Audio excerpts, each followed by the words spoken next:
Hidupku menjadi hancur. Aku berpacaran dengan polisi gadungan. Inilah kisahku. Namaku Rani.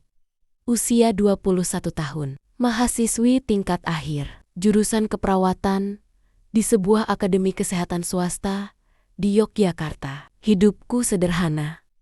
Berasal dari keluarga petani di desa kecil di Wonosobo. Ayah sudah tiada sejak aku kelas 2 SMP, dan ibu bekerja sebagai buruh tani sambil menjual gorengan keliling. Sejak kecil, aku sudah terbiasa hidup seadanya, tidak pernah memimpikan hal besar, hanya ingin lulus kuliah dan bekerja jadi perawat. Aku tinggal di sebuah kos sederhana, satu kamar kecil dengan kipas angin tua dan dinding berwarna pucat. Setiap hari, aku kuliah dari pagi hingga sore, lalu lanjut kerja paruh waktu di sebuah klinik kecantikan sebagai asisten perawat. Kehidupan itu berjalan begitu-begitu saja. Sampai hari itu, tiba hari yang tak akan pernah bisa aku lupakan. Hari itu aku pulang malam dari klinik.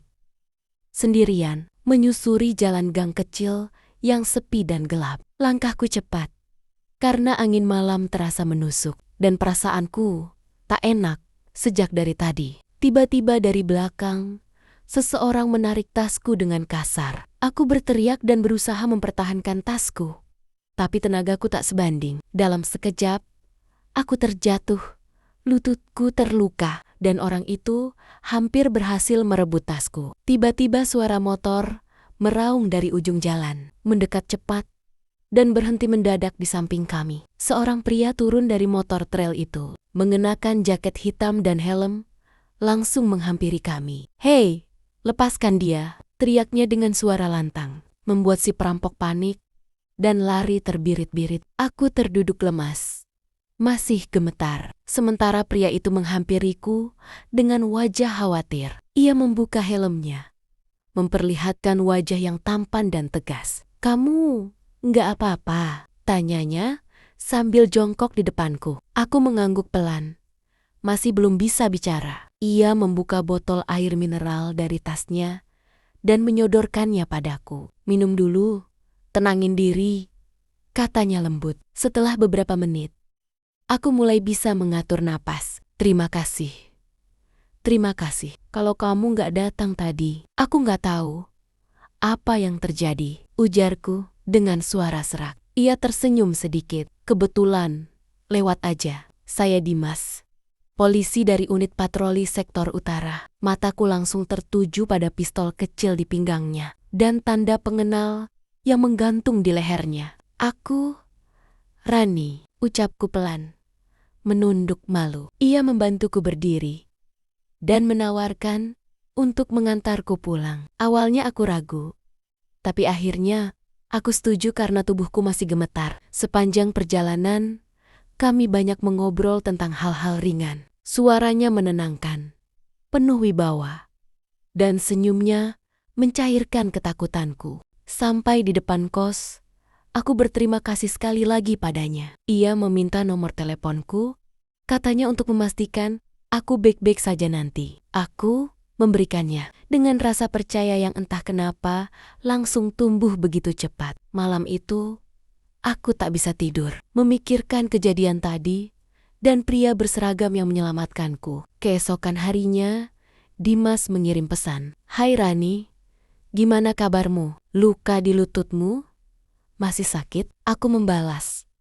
Dan dari situlah semuanya dimulai. Kami mulai sering chatting, saling bertukar cerita, dan perlahan menjadi lebih akrab. Ia mengaku sering patroli malam, makanya jarang bisa ketemu siang. Aku percaya, karena foto profilnya berseragam lengkap. Suatu malam, ia mengajakku bertemu di sebuah warung kopi kecil dekat kampus. Ia datang dengan motor trail dan mengenakan jaket dinas. Aku gugup tapi senang, seperti anak SMA yang jatuh cinta pertama kali. "Rani, kamu cantik banget malam ini," ucapnya pelan saat kami duduk berhadapan. Aku hanya bisa tersenyum malu, menunduk dalam. Dimas sangat perhatian, selalu menanyakan kabarku, dan sesekali mengantarku pulang jika ia tidak sedang bertugas. Ia mulai mengisi hari-hariku, Bahkan aku mulai menunggunya tiap malam. Teman kosku,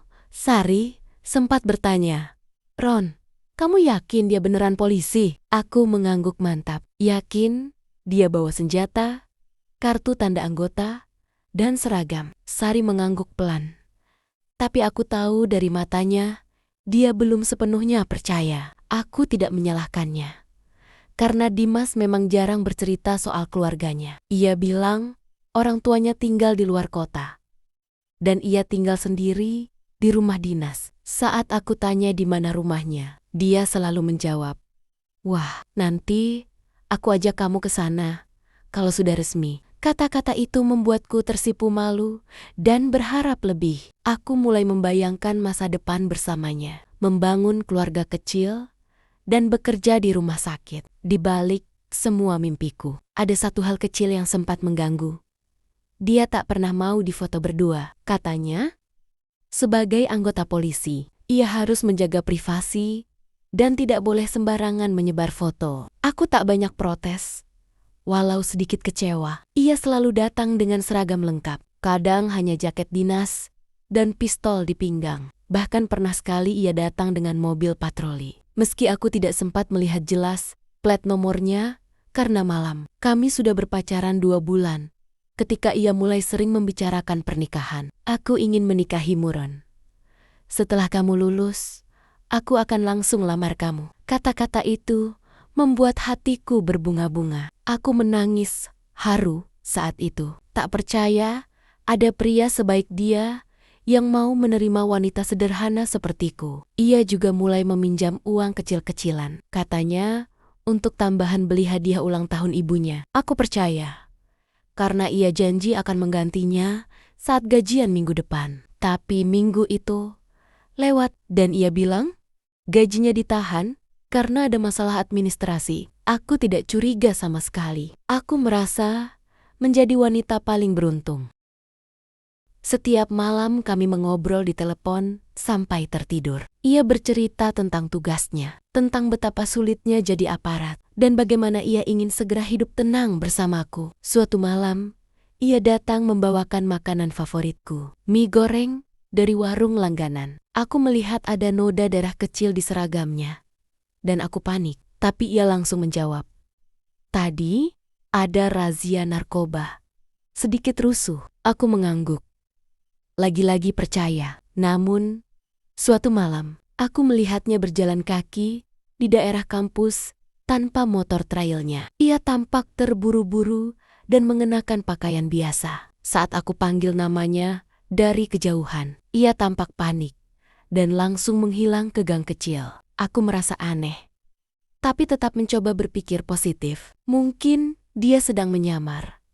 Gumamku dalam hati. Aku menceritakan kejadian itu pada Sari, dan ia hanya berkata, "Kalau kamu curiga, coba cari tahu. Tapi hati-hati." Malam itu, aku menatap lenggit-lenggit kamar sambil menggenggam ponsel. Hatiku mulai dipenuhi tanda tanya. Tapi cinta sering membuat orang buta, dan aku masih menolak melihat kenyataan yang mulai merobek kepercayaan. Aku mulai merasa ada yang aneh dengan Dimas. Setelah kejadian malam itu, ketika aku melihatnya berjalan cepat, tanpa seragam dan motor trailnya, ada rasa tak nyaman yang tumbuh di dadaku. Dia memang bilang sering menyamar untuk tugas khusus. Tapi kenapa wajahnya terlihat begitu panik saat melihatku? Aku mencoba menghubunginya malam itu, tapi tak diangkat. Keesokan harinya, ia hanya membalas dengan pesan singkat, "Maaf semalam capek banget.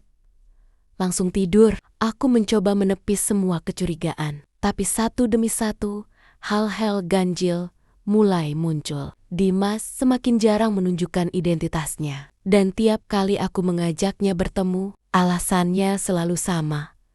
Tugas. Aku mencoba mengerti. Mungkin pekerjaannya memang berat, tapi hati kecilku tak tenang. Aku pun mulai bertanya pada temanku di klinik yang pernah magang di Polsek. "Mbak, kamu kenal polisi bernama Dimas dari sektor utara?" Tanyaku pelan. Ia mengernyitkan dahi, lalu menggeleng. "Gak ada nama itu.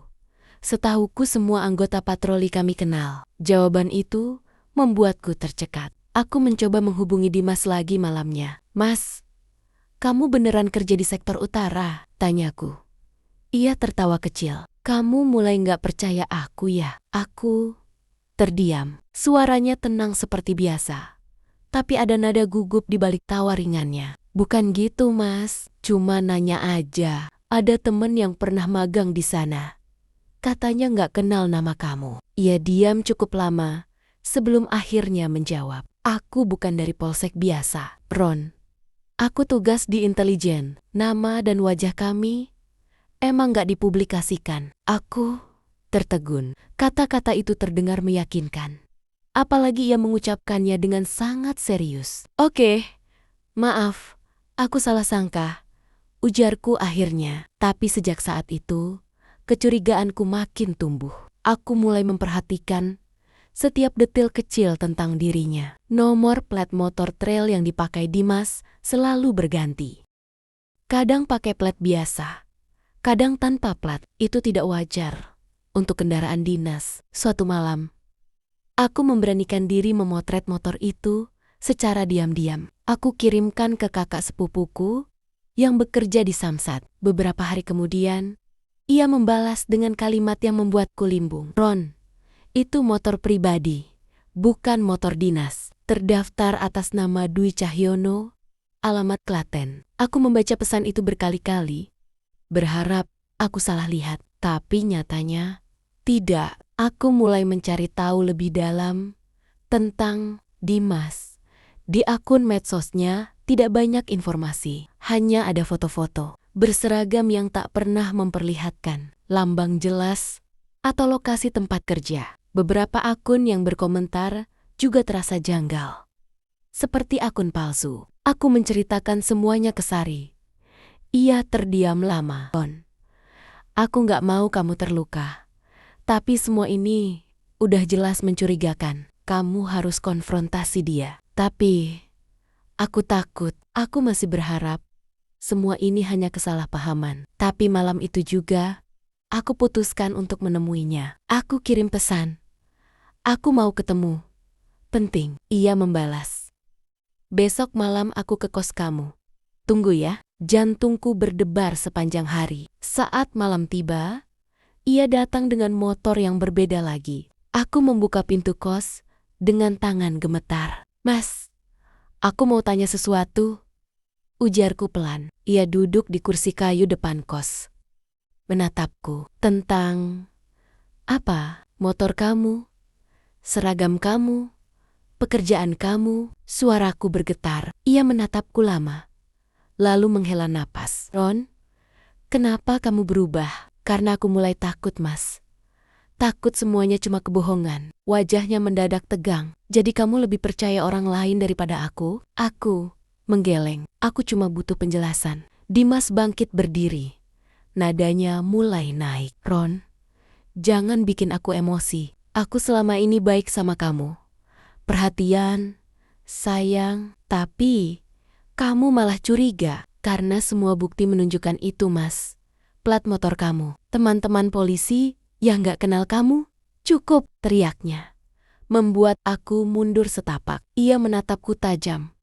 Tapi cepat-cepat menenangkan diri. Maaf, aku emosi. Aku capek dituduh terus. Tapi suaranya tak lagi semeyakinkan dulu. Setelah kejadian itu, Dimas menghilang selama 3 hari. Tidak ada pesan, tidak ada kabar. Aku gelisah, tapi juga marah. Lalu tiba-tiba ia kembali, membawa sekotak kue dan cincin murah. Aku mau lamar kamu, Ron. Mungkin ini terlalu cepat, tapi aku serius. Aku tak tahu harus merasa apa. Di satu sisi aku tersentuh, tapi di sisi lain, aku masih dihantui semua keraguan. Mas, tolong.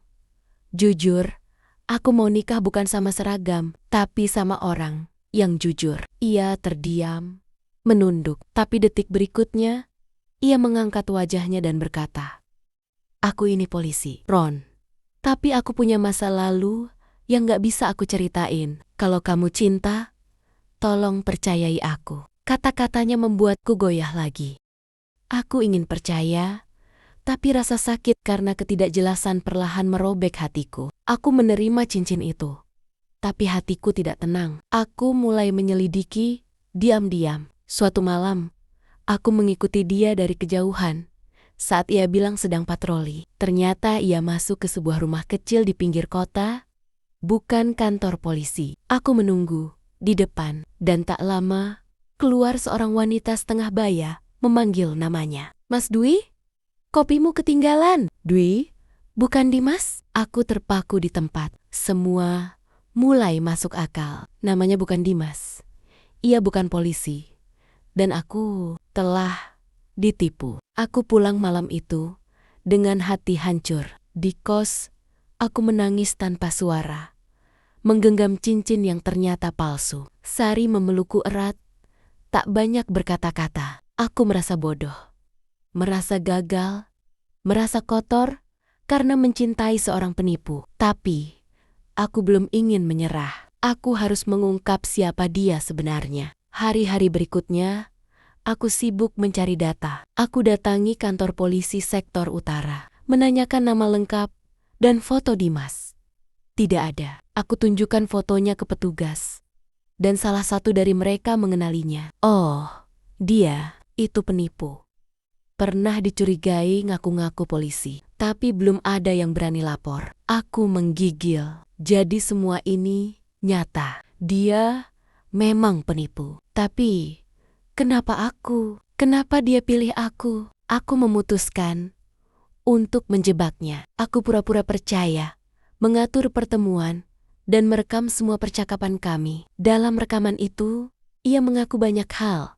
Ia bukan polisi, hanya pengangguran yang suka pakai atribut agar dikira berwibawa. Katanya, dia merasa bangga kalau ada yang menghormatinya. Ia juga mengaku pernah menipu wanita lain. Tapi kali ini ia bilang, benar-benar cinta.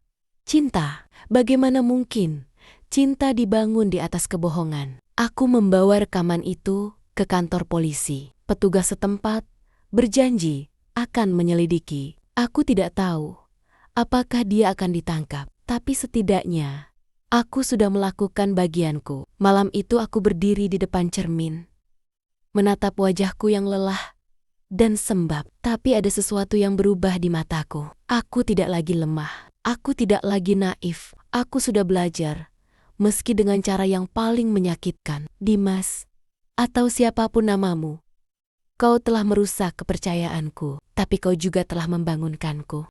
Aku tidak langsung bangkit setelah melaporkan Dimas, hari-hariku. Setelah itu, penuh kehampaan. Rasanya seperti hidup dalam kabut tebal, di mana setiap langkah terasa berat dan tak pasti. Di klinik, aku bekerja seperti biasa, tapi hatiku seolah tertinggal di tempat kejadian. Pasien datang dan pergi, aku tersenyum, tapi semuanya terasa palsu. Di malam hari, aku menangis tanpa suara. Bahkan suara hujan di luar jendela tak mampu menenangkan pikiranku yang berisik. Aku merasa dipermalukan, dikhianati, dan yang paling menyakitkan dibodohi oleh seseorang yang aku cintai. Sari selalu ada, memelukku tanpa banyak tanya, hanya menopak-nepok punggungku seperti ibu yang menenangkan anak kecil. Kamu nggak salah, Ron, katanya suatu malam. Yang salah itu orang yang manfaatin perasaan tulusmu. Tapi tetap saja, rasa bersalah menghantuiku. Kenapa aku begitu mudah percaya? Kenapa aku terlalu terpukau oleh seragam dan kata-kata manis? Kenapa aku tak lebih hati-hati menjaga diriku sendiri? Setiap malam, kenangan bersama Dimas berputar dalam kepalaku seperti film rusak. Aku teringat saat ia membawaku ke danau, berjanji akan menikahiku. Aku ingat cara ia menyebut namaku dengan lembut, seolah tak ada wanita lain di dunia ini. Tapi semua itu palsu. Aku bukan kekasih. Aku hanya korban. Korban dari seseorang yang menjadikan cinta sebagai topeng. Setiap kali aku melihat pria berseragam melintas di jalan, dadaku langsung sesak. Aku takut dipermainkan lagi, takut jatuh cinta lagi, tapi lebih dari itu, aku takut kehilangan diriku sendiri. Karena aku merasa Setelah semua yang terjadi, aku bukan lagi Rana yang dulu. Rana yang ceria, penuh semangat, dan percaya bahwa cinta adalah hal paling indah di dunia. Kini aku lebih sering menyendiri. Bahkan telepon dari orang tuaku pun sering tak aku jawab. Aku takut mereka tahu aku terluka, karena selama ini aku selalu berpura-pura kuat di depan mereka. Aku hanya bilang bahwa aku sedang fokus kuliah. Padahal kenyataannya, aku sedang belajar menyembuhkan hati yang hancur. Suatu malam, aku duduk di taman kampus. Angin malam mengacak rambutku, dan aku hanya diam, menatap langit. Di sana, aku bertemu dengan seseorang yang tidak aku sangka akan mengulurkan tangan padaku. Rian, teman satu kelas yang selama ini pendiam dan nyaris tak pernah berbicara padaku. "Kamu nggak apa-apa, Ron?" tanyanya pelan. Aku menoleh, sedikit kaget. "Aku lihat kamu akhir-akhir ini kayak bukan kamu." Aku tak menjawab, hanya menatapnya dalam diam. Rian duduk di sampingku, tak memaksa. Lama kami hanya terdiam. Sebelum akhirnya aku membuka suara, "Aku ditipu, Rian, sama orang yang aku pikir cinta." Ia tak terlihat kaget, seolah sudah menebak. "Orang berseragam itu?" tanyanya. Aku mengangguk. Aku tahu dia nggak benar, tapi aku nggak nyangka kamu sedalam itu. Aku tertawa miris. "Aku bodoh." "Ya?" Rian menggeleng. "Kamu cuma terlalu percaya. Itu bukan salah." Kata-katanya membuat dadaku terasa sedikit lebih ringan. Sejak malam itu, ia sering mengajak ngobrol, menemani makan siang, bahkan menungguiku di klinik saat shift malam. Namun, aku belum siap membuka hati. Setiap kali Rian tertawa atau menunjukkan perhatian, aku merasa bersalah, seolah aku sedang membandingkan dia dengan Dimas. Dan itu tak adil. Aku tak ingin menyakiti orang lain karena luka yang ditorehkan orang sebelumnya. Aku mulai menulis di buku harian lagi, sesuatu yang sudah lama ku tinggalkan. Di sana, aku mencurahkan semuanya: rasa sakit, amarah, penyesalan, dan harapan kecil untuk bisa sembuh. Aku sadar, luka ini tidak akan sembuh dalam semalam. Tapi aku harus percaya bahwa waktu akan membantu mengikis perihnya. Dalam tulisan itu, aku berjanji pada diriku sendiri bahwa aku akan lebih berhati-hati, bahwa cinta tidak boleh hanya dinilai dari seragam, status, atau ucapan manis. Cinta harus tumbuh dari kejujuran, dari keberanian untuk menjadi diri sendiri, dan dari ketulusan yang tak berpura-pura. Suatu sore, aku menerima telepon dari petugas kepolisian. Mereka memberitahuku bahwa Dimas, atau lebih tepatnya Dwi Cahyono, akhirnya ditangkap setelah ada 3 korban lain yang juga melaporkan. Salah satunya bahkan sudah sempat menyerahkan uang belasan juta untuk uang mahar pernikahan. Hatiku mendadak dingin. Aku membayangkan perempuan-perempuan itu. Mungkin mereka juga pernah duduk di bangku taman, menangis seperti aku. Mungkin mereka juga pernah berharap, mencintai, lalu patah hati seketika. Aku merasa ngeri membayangkan seandainya aku tidak sadar lebih cepat, aku bisa jadi korban yang lebih dalam. Saat petugas bertanya, apakah aku bersedia bersaksi di persidangan? Aku terdiam. Aku takut, tapi juga merasa ini kesempatan untuk bicara, untuk memberanikan diri menghadapi luka itu, bukan lari darinya. Aku berkata, "Ya." Dan malam itu, untuk pertama kalinya, aku merasa sedikit lega. Meski kecil,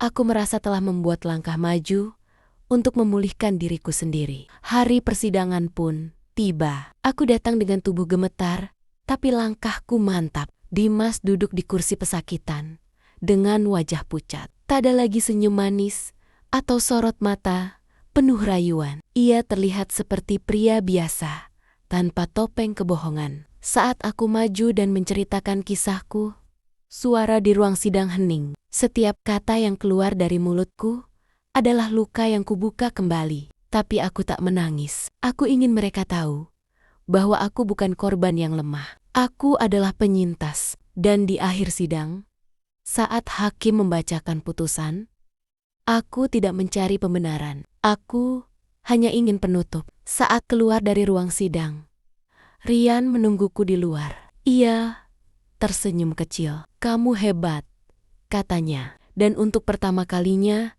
aku percaya pada kata-kata itu. Luka ini belum sepenuhnya sembuh. Kadang aku masih menangis saat malam tiba.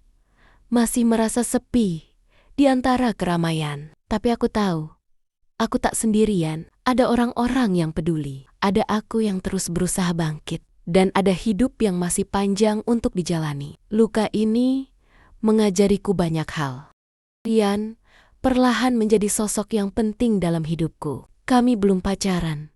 Belum ada kata cinta. Tapi kedekatan kami tumbuh dari kebersamaan yang nyata. Ia mengenalkanku pada ibunya, seorang guru yang sangat ramah dan keibuan. Aku gugup saat itu.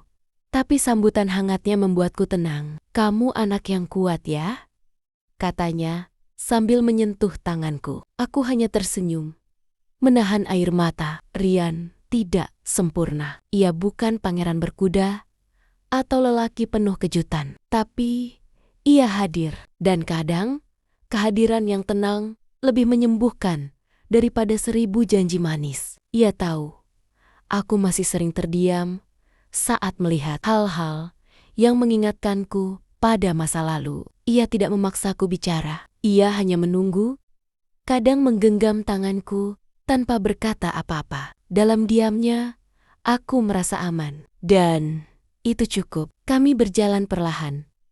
Dan aku bersyukur karena tidak perlu terburu-buru. Waktu berlalu. Aku lulus dari perawat dengan nilai memuaskan. Aku berdiri di atas panggung wisuda, mengenakan toga, dan mataku mencari sosok yang paling ingin aku lihat. Ayah dan ibu berdiri di belakang, melambaikan tangan, dan di sisi kiri aula, Rian tersenyum. Dadaku sesak oleh rasa syukur. Aku pernah hampir kehilangan segalanya, harga diri, kepercayaan, harapan, tapi hari itu aku berdiri tegak, membuktikan bahwa aku bisa bangkit. Setelah wisuda, aku mendapat tawaran kerja di sebuah rumah sakit swasta di kota sebelah. Aku menerima tawaran itu dengan semangat. Aku tahu, ini langkah baru. Kota itu menyimpan tantangan, tapi juga peluang untuk benar-benar memulai dari nol. Aku mengemas barang-barangku dengan hati berdebar. Asrama yang dulu menjadi tempatku menyendiri, kini menjadi saksi bahwa aku telah bertumbuh. Aku mencium pintu kamarku sebelum pergi, seperti mengucapkan selamat tinggal pada diriku yang lama. Hari pertama bekerja di rumah sakit baru, aku memakai seragam putih kebanggaanku. Kali ini, aku tahu seragam itu bukan sekadar pakaian, tapi lambang dari perjalanan panjangku. Di sana, aku bertemu rekan-rekan baru. Mereka ramah, dan perlahan aku menyesuaikan diri.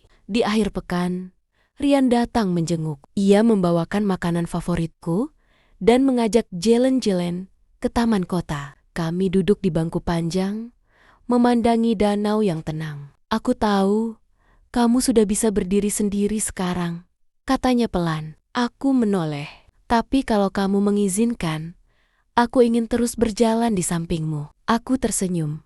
Air mata menggenang. Aku tidak tahu kapan aku siap membuka hati lagi, Rian. Ia mengangguk. "Nggak apa-apa, aku nggak kemana-mana." Dan hari itu, aku tahu, aku tidak lagi sendiri. Aku tidak lagi takut, karena aku telah kembali menjadi aku. Bukan Rana yang bukan Rana yang ditipu, tapi Rana yang telah belajar. Rana yang tahu bagaimana mencintai dirinya sendiri terlebih dahulu. Rana yang siap menyambut masa depan meski jalannya penuh tikungan.